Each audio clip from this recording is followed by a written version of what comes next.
ये कहने के बाद दीपंकर सेन के चेहरे पर एक व्यंग्यात्मक मुस्कान आ गई। वह ये कहकर सभी को आदित्य सेन के खिलाफ भड़का रहे थे। चैप्टर 73 मैं परिवार के मुखिया का पद त्याग दूंगा। पिछले अध्याय में प्रतियोगिता का पहला दौर जल्द ही समाप्त हो गया और दूसरा दौर शुरू हो गया। इसमें सभी प्रतिभागियों को 6 लोगों के समूह में बांटा गया था, जिनमें समूह के प्रत्येक योद्धा को अन्य सभी योद्धाओं से लड़ना होता था। इसके बाद जब अंकुर का सामना अनिमा से हुआ, तब उसने हार मान ली, जिससे सभी लोग थोड़ा निराश हो गए। इसके बाद जब उन सभी ने दक्ष की लड़ाई देखने के लिए उस मंच की ओर देखा, तब बसंत ने कहा कि वह दक्ष से नहीं लड़ना चाहता और वह हार मानता है। जिस पर दूसरे एल्डर ने कहा कि बसंत ने ये लड़ाई जीत ली है। जिस पर दक्ष ने दूसरे एल्डर से कहा कि उन्होंने बिना लड़ाई के बसंत को विजेता घोषित कैसे किया। जिस पर आदित्य सेन ने भी दूसरे एल्डर को फटकार लगाई और उन्हें मंच से उतरने को कहा। जिस पर अर्नव सेन और दीपंकर सेन ने उनका विरोध किया। दीपंकर सेन ने कहा कि आदित्य सेन अपनी शक्ति का गलत उपयोग कर रहे हैं। इधर दीपंकर सेन की बात सुनकर आदित्य सेन ने एक ठंडी मुस्कान के साथ धीमी आवाज में कहा, मुझे पता है कि तुम लोग क्या करने की कोशिश कर रहे हो और इसके लिए तुम लोग बस एक बहाना ढूंढ रहे हो, इसलिए मैं भी बहाने ढूंढ रहा हूं। जब आदित्य सेन ने ये कहा, तब उनकी बातें सुनकर अन्य लोगों ने ऐसा व्यवहार किया जैसे कि उन्हें आदित्य सेन की बातें समझ में नहीं आ रही थी। ये सभी वही लोग थे जिनकी ओर आदित्य सेन इशारा कर रहे थे। इसके बाद आदित्य सेन पलटे और फिर उन्होंने भीड़ की ओर देखते हुए कहा, मेरा बेटा दक्ष और बसंत लड़ेंगे और लड़कर विजेता का निर्धारण करेंगे। दक्ष ने अभी तक हार नहीं मानी है और बसंत ने सिर्फ इतना कहा था कि वह हार मान लेता है, लेकिन उसने वास्तव में हार मानकर मंच नहीं छोड़ा था। इसलिए उनमें से किसी ने भी हार नहीं मानी है। इस तरह से बिना लड़े ही बसंत को विजेता घोषित करना गलत है। यहाँ कुछ लोग ये कह रहे हैं कि मैं अपनी व्यक्तिगत शिकायतों का बदला लेने के लिए दूसरे एल्डर के साथ ऐसा कर रहा हूँ और इसीलिए मैं आप सभी को स्पष्टीकरण का दे रहा हूँ। अगर आज मेरा बेटा बसंत से हार जाता है तो मैं आदित्य सेन ये वचन देता हूँ कि मैं सेन परिवार के मुखिया का पद त्याग दूंगा। जैसे ही आदित्य सेन ने ये बात कही, तब उनकी बातें सुनकर पूरी भीड़ में हंगामा मच गया। सभी के मन में केवल यही बात चल रहा था कि अभी कुछ समय पहले ही दक्ष साधारण ऊर्जा के 6वें स्तर पर था और अब संभवतः वह साधारण ऊर्जा के 7वें स्तर पर ही पहुंचा होगा। ऐसे में उसके लिए बसंत से जीतना लगभग नामुमकिन होना चाहिए। उन सभी ने सोचा कि आदित्य सेन अपने बेटे पर बहुत ज्यादा भरोसा करते हुए बहुत बड़ा जोखिम उठा रहे हैं। इधर जब अर्नव सेन ने आदित्य सेन की ये बात सुनी, तो उनकी आंखें चमक उठी।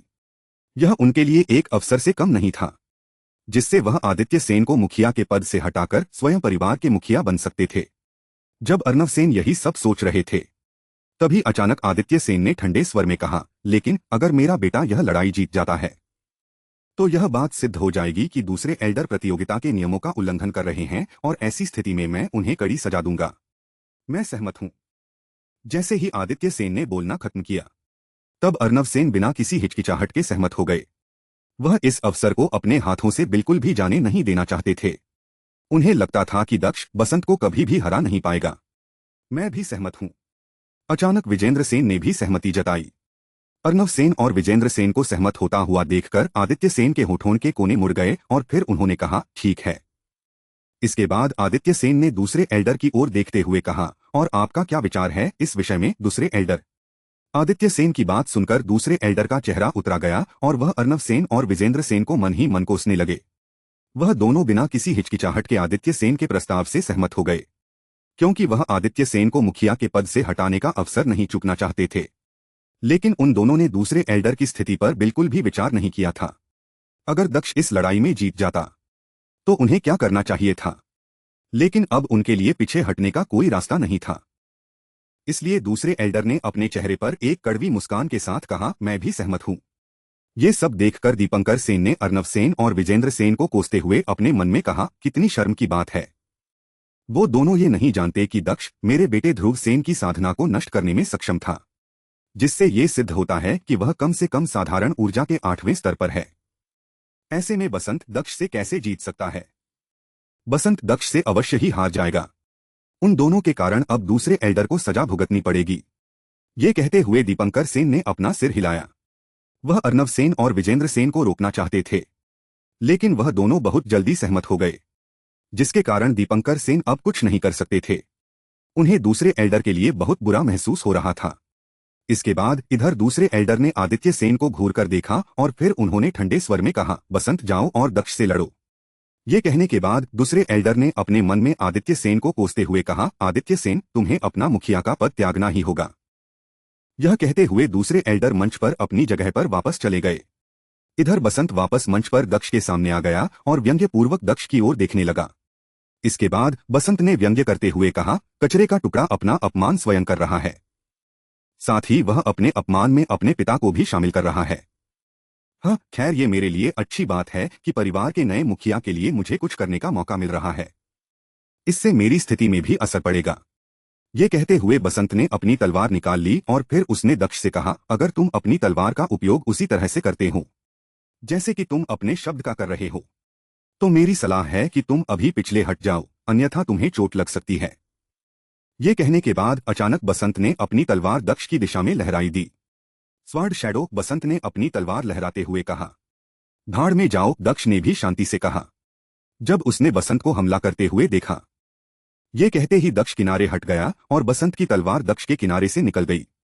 इसी समय अचानक एक जोरदार मुक्का सीधे जाकर बसंत के सीने में लगा, जिससे बसंत हवा में उड़ता हुआ एक ही झटके में मंच से बाहर चला गया और उसकी तलवार मंच पर ही छूट गई। यह मुक्का दक्ष ने ही मारा था। यह सब बस पलक झपकते ही हो गया, जिससे बसंत को यह समझ भी नहीं आया कि अभी क्या हुआ था। उसकी आंखें भ्रमित नजर आ रही थी। इस समय बसंत मंच से बाहर जमीन पर एक धड़ाम की आवाज के साथ गिरा और उसके मुंह के कोने से खून निकलने लगा, जिसे देखकर पूरी भीड़ स्तब्ध रह गई। स्वयं बसंत की आंखें इस समय स्तब्धता से भरी हुई थी। वह स्वयं बहुत हैरान था, क्योंकि वह दक्ष से हार चुका था। वह दक्ष का एक भी हमला नहीं झेल पाया। इस समय पूरी भीड़ अवाक थी। यह सब कुछ समय पहले जैसा ही था, जब दक्ष ने विपिन को केवल एक ही मुक्के से घायल कर दिया था। इस बार भी ठीक वैसा ही हुआ था। इस बार दक्ष ने बसंत को भी एक ही मुक्के से घायल कर दिया था। इधर दक्ष धीरे धीरे बसंत की तलवार के पास गया और फिर उस तलवार को लात मारकर उसे बसंत की दिशा में फेंकते हुए कहा, तुम्हारी तलवार, तुम्हारी सटीकता, तुम्हारी प्रतिक्रिया की गति, तुम्हारा कौशल, तुम्हारी एकाग्रता सब बेकार है। तुम्हारे पास युद्ध का कोई अनुभव नहीं है। तुम्हारी युद्ध शैली खामियों से भरी है। तुम अपनी तलवार और सेन परिवार के सदस्य के नाम के लिए एक धब्बा हो। तुम एक बेकार कचरे के टुकड़े हो। दक्ष ने बसंत को फटकार लगाते हुए कहा। दक्ष ने भले ही ये शब्द आराम से कहे थे, लेकिन उसके ये शब्द तलवार की तरह तेज थे, जो बसंत के सीने को छेद रहे थे। इस समय सभी लोग केवल दक्ष को ही देख रहे थे। दक्ष इस समय अहंकारी और आत्मविश्वासी नजर आ रहा था। उनके नजरों में कचरे का टुकड़ा इस हद तक बदल गया था कि वह साधारण ऊर्जा के 7वें स्तर पर एक योद्धा को केवल एक ही मुक्के से हरा सकता था। इससे उन्हें बहुत ही ज्यादा हैरानी हो रही थी। यह कैसे हो सकता है? ये कैसे संभव है? दूसरे एल्डर ने भी ये दृश्य देखकर हैरानी भरे स्वर में कहा। इस समय अचानक उन्हें ऐसा लगा मानो उनके ऊपर बिजली गिर गई हो। उन्हें अपने शरीर में एक कंपी महसूस हुई। दूसरे एल्डर को यह एहसास हुआ कि बर्फ जैसी ठंडी नजरें उन्हें ही घूर रही थी। जब उन्होंने पलटकर आदित्य सेन की ओर, तब आदित्य सेन अपनी आंखों में ठंडी हत्या के इरादे साथ उन्हें ही घूर रहे थे। ये देखकर उनका शरीर अचानक अकड़ गया और वह डर से कांपने लगे। आदित्य सेन को पहले से ही इस बात की उम्मीद थी कि दक्ष बसंत को हरा देगा, जिससे उन्हें ज्यादा हैरानी नहीं हुई, क्योंकि उन्हें दक्ष के ऊपर पूरा विश्वास था। इधर दक्ष के प्रदर्शन से पूरी भीड़ स्तब्ध थी। तभी उन्हें दूसरे एल्डर की आवाज सुनाई दी। आप क्या करना चाहते हैं? ये आवाज सुनकर जब उन्होंने दूसरे एल्डर की ओर देखा, तब उन्होंने पाया कि इस समय आदित्य सेन पहले से ही अपनी जगह से उठकर मंच पर दूसरे एल्डर के पास पहुंच चुके थे। मैं क्या करना चाहता हूं? उन्हें आप कुछ देर पहले हुई हमारी डाल को नहीं भूले हैं, है ना दूसरे एल्डर? दूसरे एल्डर की बात सुनकर आदित्य सेन ने एक बर्फीली ठंडी आवाज में कहा, जिससे दूसरे एल्डर को सिहरन महसूस हुई। इधर आदित्य सेन को दूसरे एल्डर की ओर बढ़ते हुए देखकर अर्नव सेन ने तुरंत आदित्य सेन को रोकने का प्रयास करते हुए कहा, भाई कृपया रुका, दूसरे एल्डर हमारे परिवार के एक महत्वपूर्ण सदस्य हैं। आखिर उन्होंने हमारे परिवार की महत्वपूर्ण सेवा की है। कृपया इस बार उन्हें इसके लिए क्षमा कर दीजिए। इन्हें क्षमा कर दूं? अर्नव सेन, क्या तुम्हें नहीं लगता कि तुम्हारी ये बात बहुत हास्यास्पद है?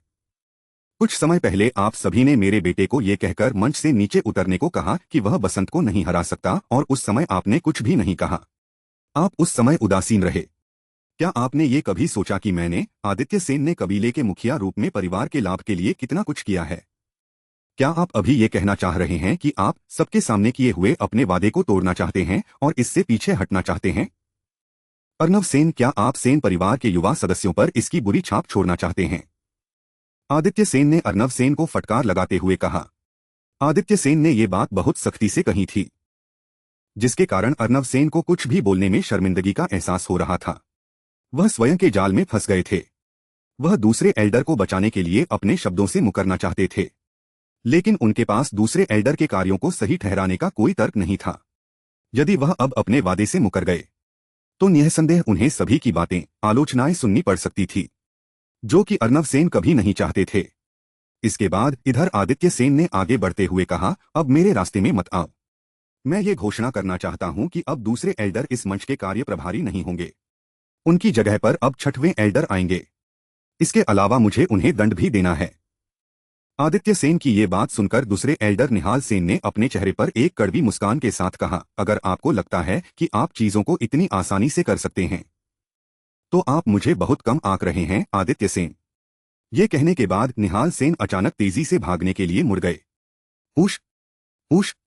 ये देखकर अचानक आदित्य सेन ने अपने दोनों हाथों को हवा में झटका, जिससे हवा में तेज कंपन हुआ और वहां की आसपास की हवा बर्फ जैसी ठंडी हो गई। इसके बाद अगले ही पल निहाल सेन की एक कराह सुनाई दी। आह! निहाल सेन भागने की कोशिश कर रहे थे, लेकिन इस समय उनका शरीर अचानक अकड़ गया था और वह अपनी जगह से 1 इंच भी नहीं हिल पा रहे थे।